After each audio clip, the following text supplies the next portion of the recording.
Hey,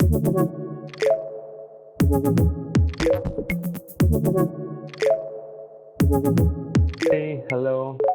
My name is Paolo Ferrarini, and I would like to welcome everyone to the first episode of the Human Difference Talks from XL Extra Light. First of all, a very, very short introduction about what is the Human Difference Talks. It was born from an idea of Matteo Ragni and from the desire of XL Extra Light to explore new fields and idea. And when they asked me to curate such a theme, such a topic, the first person that came to my mind was Ravi Naidoo. Ravi Naidoo is connected with us. Hi, Ravi. I can see you. Good to see you. Good to see you, my friend. Well, as I was saying, you were the first person that came to my mind when they asked me, why don't you help us finding someone that can help us open our minds and find incredible ideas? So I said, Ravi is the right person.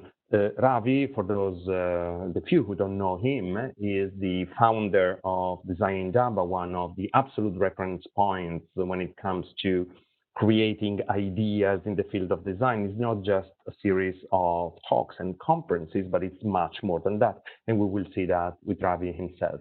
He's also the founder of Interactive Africa, and he does lots of projects, both in business and also social projects. So first of all, we are honored to have you here, and I'm personally also extremely happy to have the chance to chat with you for some 30 minutes.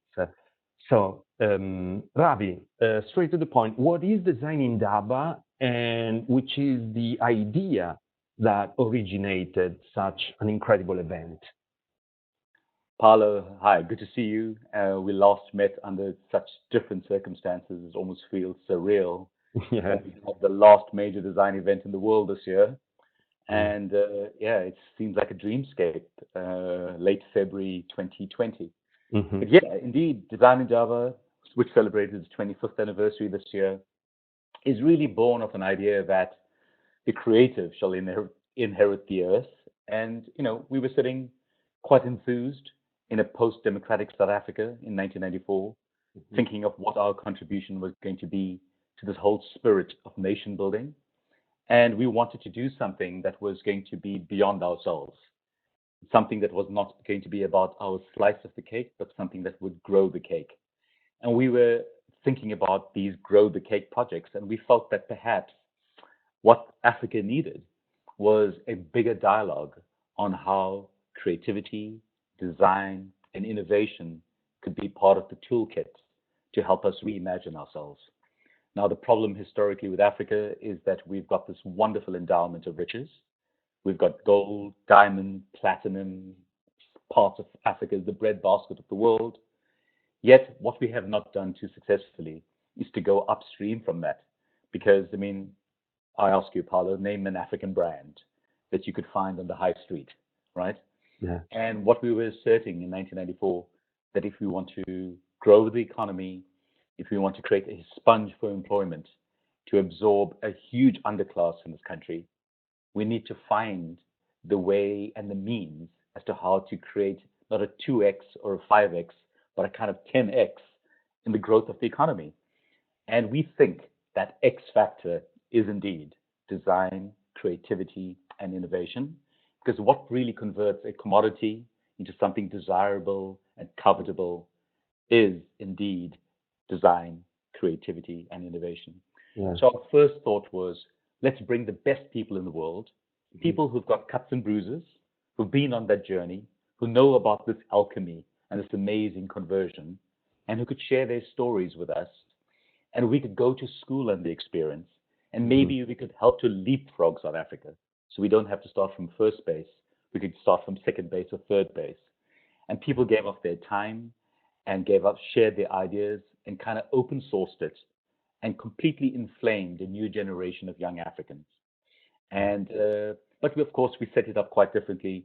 And given our kind of activist heritage, and we've done quite a few activist projects, from managing the first trip to space for the first African in space, or bidding for the Soccer World Cup for South Africa. All of these kinds of projects were all towards reimagining ourselves and giving ourselves stretch and having bigger, more hairy, audacious goals. And so what we did with this was we had a major advantage. We hadn't been to a design conference in our lives. And it was the biggest gift. And so there's nothing that was derivative. What we tended to do was mash it all up. We just thought that creativity of every persuasion needs to be celebrated. I know you're going to be dining in Modena this evening with the fabulous Massimo. Yeah. So we've had chefs that design Indaba. We've had architects that design Indaba, fashion designers, and we just celebrated the conversion of an idea into reality. And so we didn't subscribe to the old silos of interior design or architecture or spatial design. And we cut transversely through all of this. And it's been fun. Yes, and I can say I've been there twice so far. And I can say that one thing that you taught me, that you and your incredible staff show to everyone that goes there, is to look at design from a different perspective, not just because we are on the other side of the planet in a Eurocentric or Northern Globe-centric vision of things. I mean, it's in Cape Town, it's in South Africa, and you see things from a totally different perspective, also because there are no boundaries between design fields. It's about creativity, and you've been pioneering these kind of things that has been, well, it gave inspiration to several other events of that kind. I think we have a video just to make people understand what it feels like to be in that incredible environment. So we have a short 3-minute video that regards the 25th edition that happened this year. The only design conference to happen in the world this year. Yes. Live. So we can play the video. Yeah. I've been dreaming of coming to the world's greatest design conference for many years. Many international festivals and conferences have been cancelled because of coronavirus. This is the only event that actually didn't postpone or was cancelled. So give yourselves a round of applause, ladies and gentlemen. Very good. What we're needing to do is to conscript the most amazing projects. Most of the time, the best ideas just come instantly, and you just know you want to do it, but you just don't know where it comes from. Design helps you do things that you never thought you could do. We've been thinking about architecture more as a process for creating relationships between people and their environment. What I want to talk about today is something called the wonder of what the fuck. Technology by itself is nothing until it actually touches someone's life. What is the problem, and at what scale are we actually trying to solve these problems? So my goal is to keep everybody warm on the whole wide world.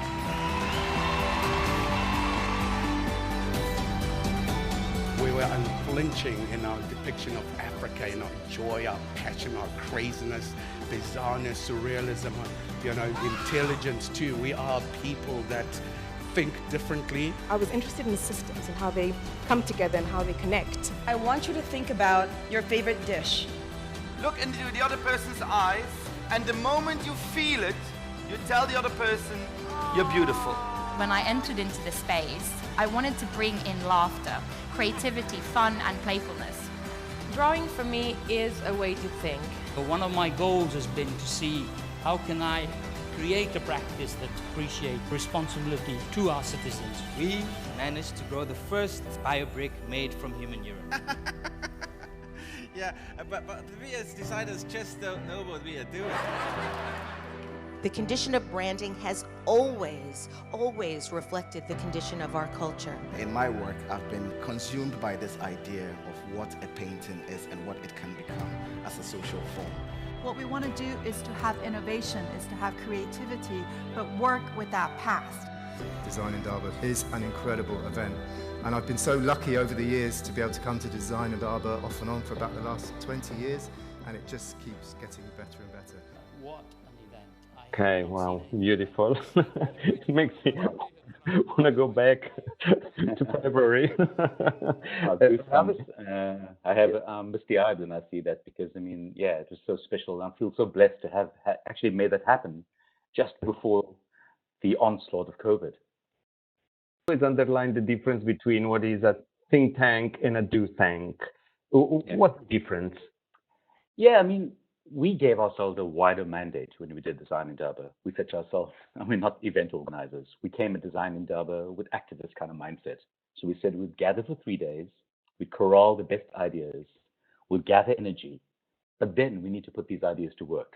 So we said 3 days of talking and 362 days of doing. We have to have a think tank and a do tank.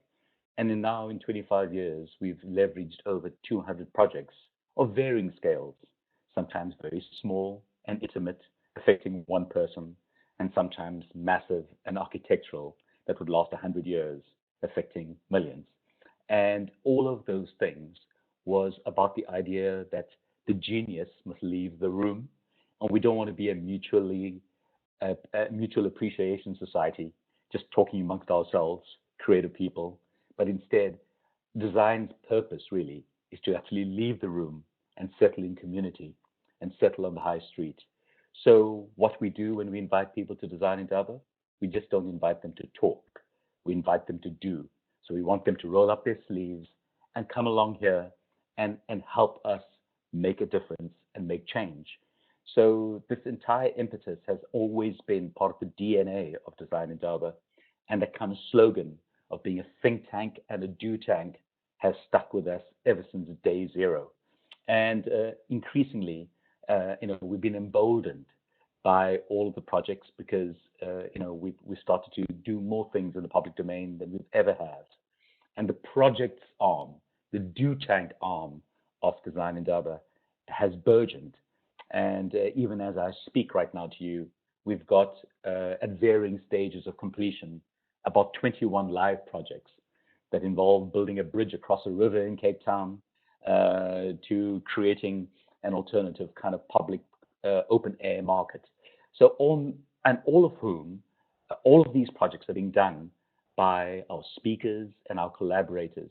So we're putting together an international think tank to help to solve some local problems here in South Africa and across Africa.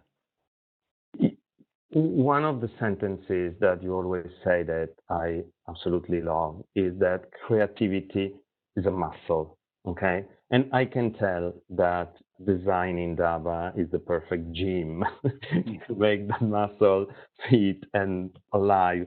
How do you do that? Is there a suggestion, a process, an idea that you keep in mind in order to keep that muscle active and always reactive at the same time?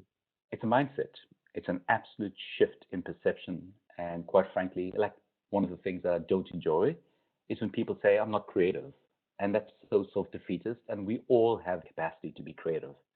And if you treat it like a muscle, you give yourself agency and you say to yourself, I can actually get better at this.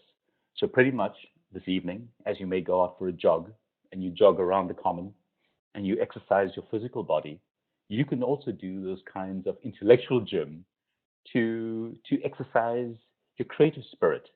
And it comes with everyday things. It comes with the most banal. It comes with how you make that sandwich today. And then that can be a most gorgeous expression of creativity. So it's about converting your simple everyday acts into something which could be expressive and something which you have put some thought and meaning into it. So creativity is our birthright. Creativity is like breathing. We can all do it.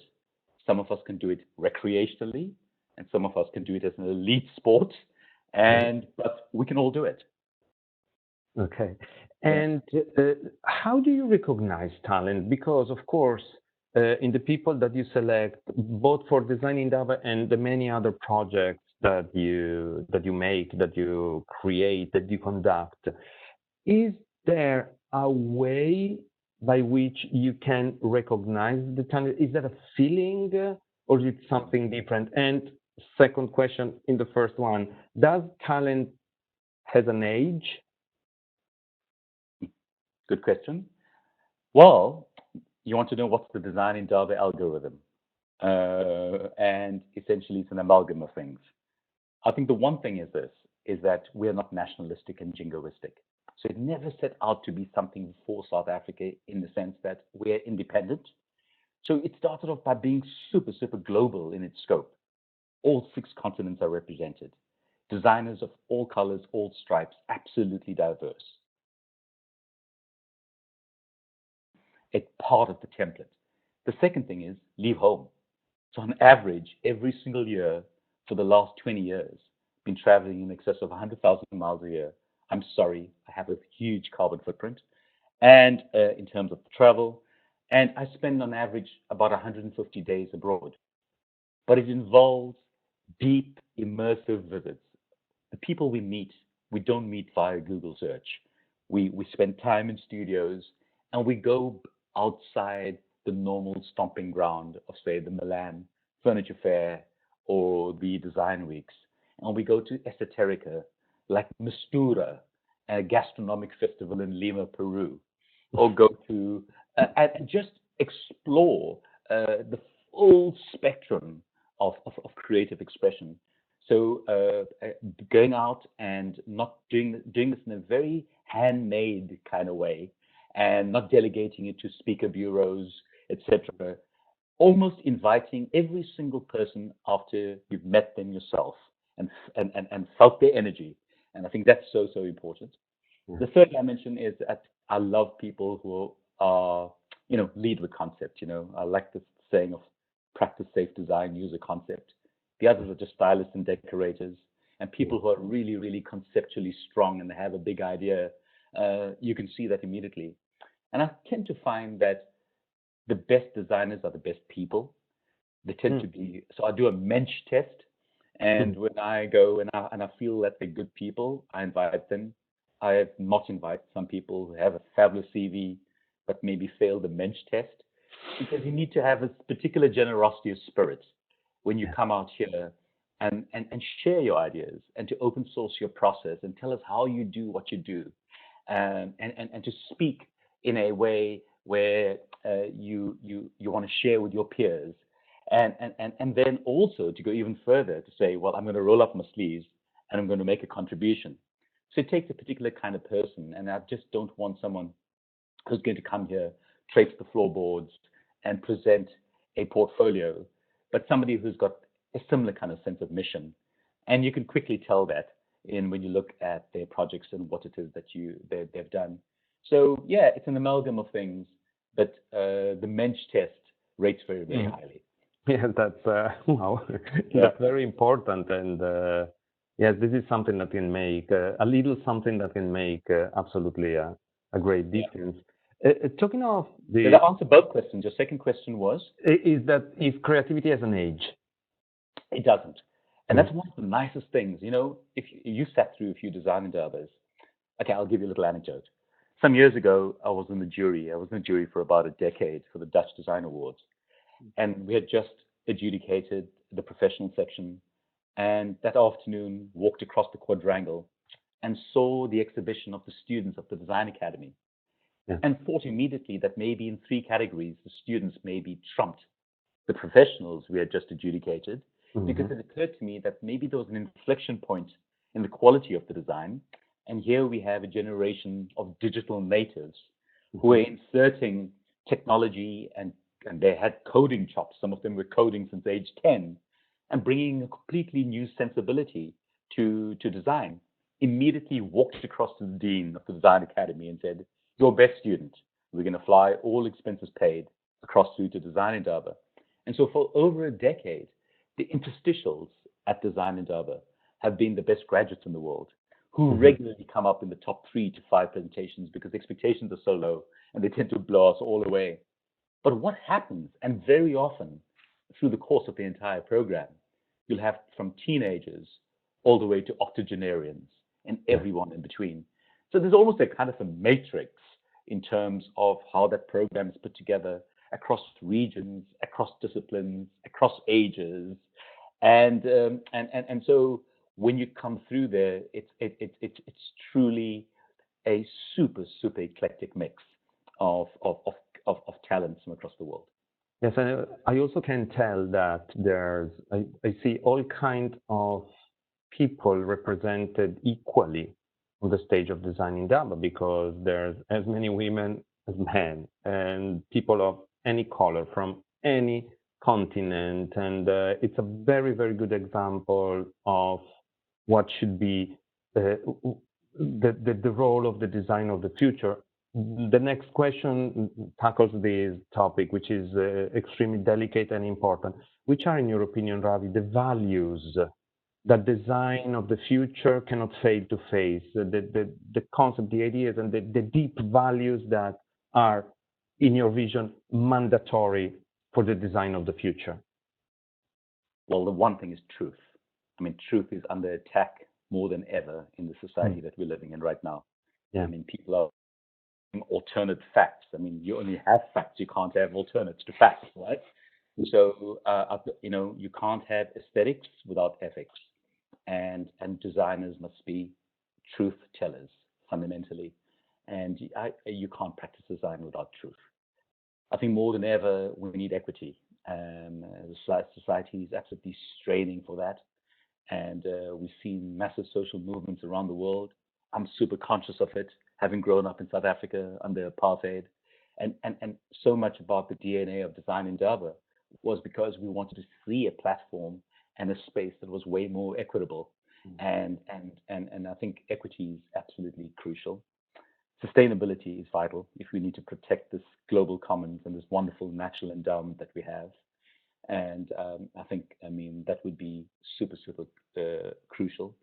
I think cohesion, social cohesion, are kind of the values that we need to work for. The world's got more partisan and more polarized than ever before. And designers have a huge role to nudge behavior, shift consciousness, improve awareness. And I think these things matter. So for me, it would be truth, equity, diversity, sustainability, and social cohesion. These are the kind of values. People who subscribe to those kinds of ideas are people who are welcomed into the very broad church that is Design Indaba. Yeah. And I was reading this morning this article that was shared by a very important PR from New York. And this article went like, what is the future of PR in today's world? Things have changed, things are changing.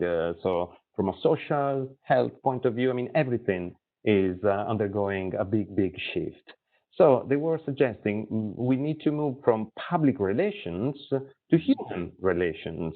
And I was very happy to read that, because, I mean, we're talking about human difference here.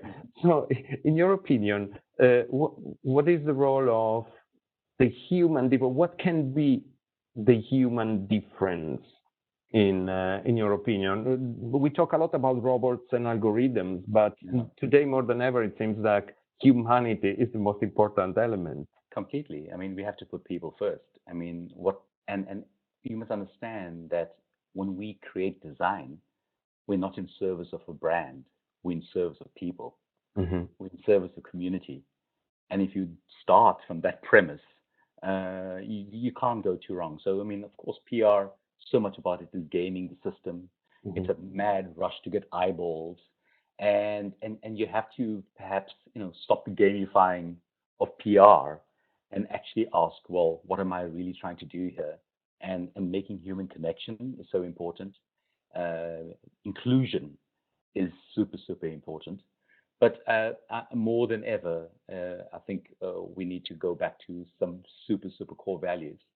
And design's most noble purpose is in service of people, rather than the brand, and rather than the kind of design industrial complex that we tend to maybe overvalue.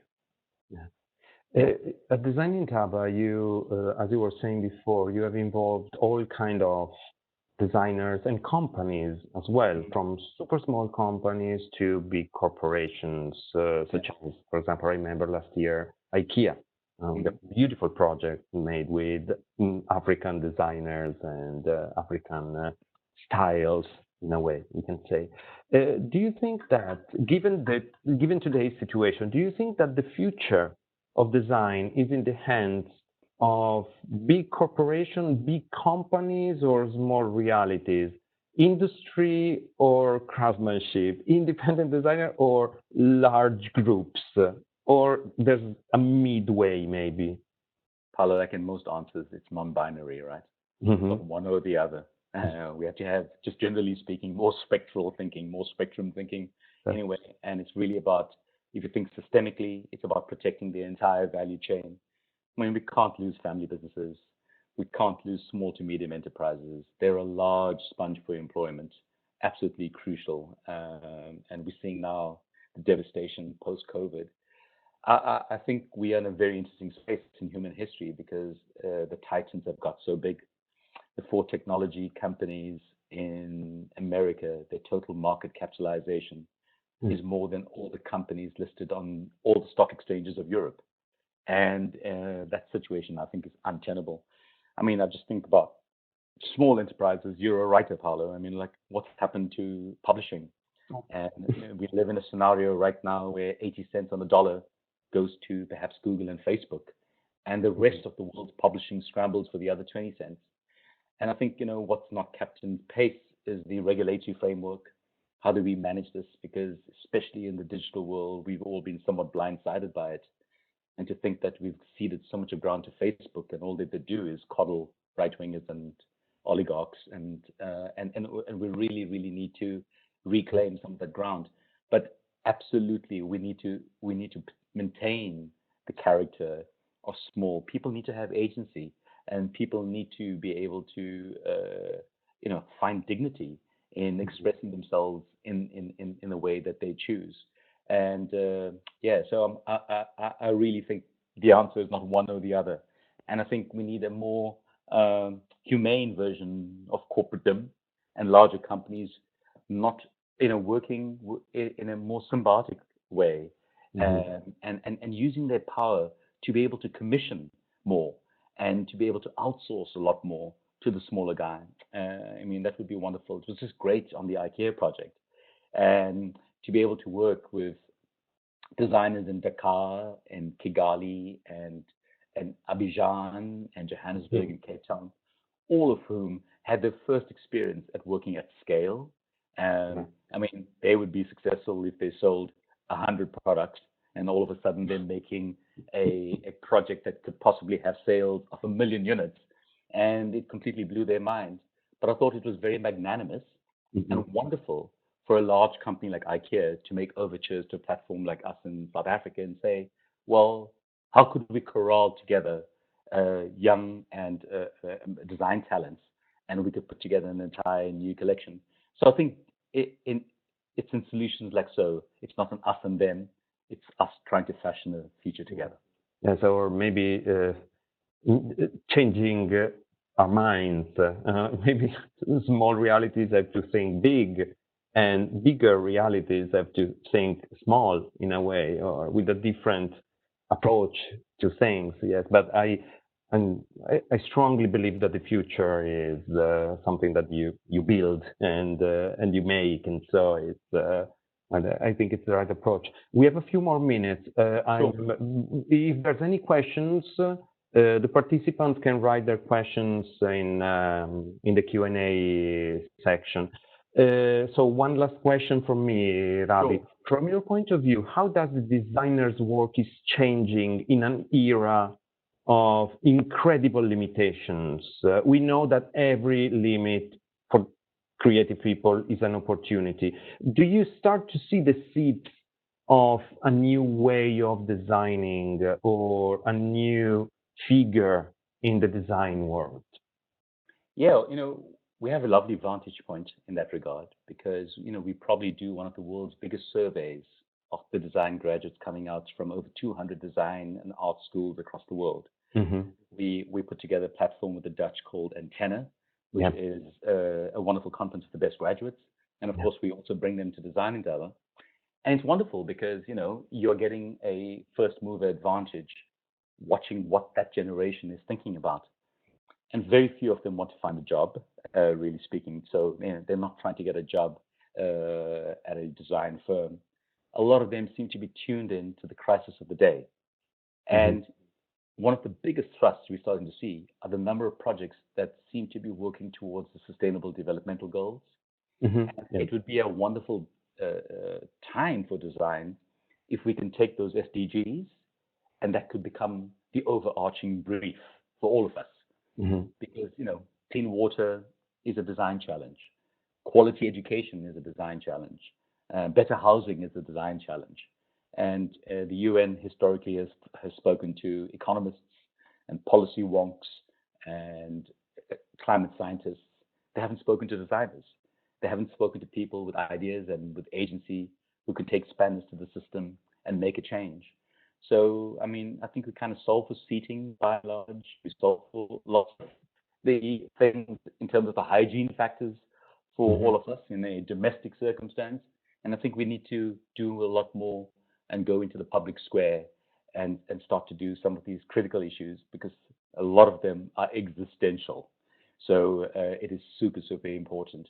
And I know we've been living through a very interesting time right now with COVID and the lockdown, and it's made us all kind of rewire ourselves. It was the world's biggest mass social experiment, really, what just took place.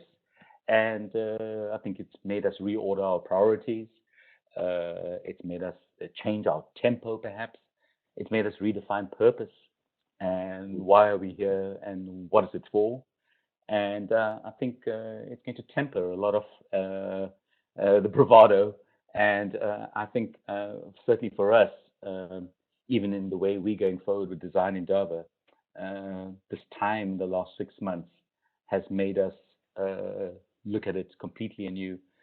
And the one thing we're wanting to do is actually be even more urgent. We're certainly feeling that kind of fierce urgency of now and wanting to do even more in terms of projects, probably even dial down the eventing and the media and get more and become a lot more gonzo and insert ourselves into some of these pressing situations and try and help to fashion solutions. So that's certainly something that I know, speaking for ourselves, is where we want to go. I just want to insert ourselves a lot more and not watch from the sidelines. Not that we ever have. Yes. Yeah. We have a question that is more like a consideration from Fabio. We all live in a global world, and business is also global, but deep and real culture is local. Would you care to comment? Yeah, absolutely. There's a great wisdom in that, and but there's also some universal cultures, and there's great things that connect you and I. You sitting there in Modena, and me sitting here in Cape Town, and there's a common humanity, and there's those values that I described earlier on didn't stick in your craw, did it? It was something that you could relate to, and there's a universality about that. So yeah, very much so. But I think that we must do a lot more in terms of protecting, or not protecting, because it sounds too prohibitionist, but in terms of nurturing our differences and celebrating them, and celebrating our languages and our, before we got onto this call, you were describing the cuisine of the area in which you are. I mean, the world would be a very sad place if that was all lost under the golden arches, and we lost the long tail phenomenon of which is what makes us, this beautiful harlequin patchwork of cultures, which was what makes the world so much more interesting. Ravi, thank you so much. Thank you very much for being the first guest of the Human Different Talks, and I really, it's been an honor and a pleasure, as always, to spend some minutes with you. Thank you. Wonderful to be with you, Paolo. Hopefully we get to travel again soon, and I can welcome you back to my fabulous city. Fingers crossed. Okay. Take care. Go well. Ciao. Take care. Ciao. Bye-bye. Bye-bye. And thank you, everyone, for being part of these first episodes. In 1 month, there will be a second episode with Karim Rashid. So stay tuned, and thank you very much. See you soon. Bye.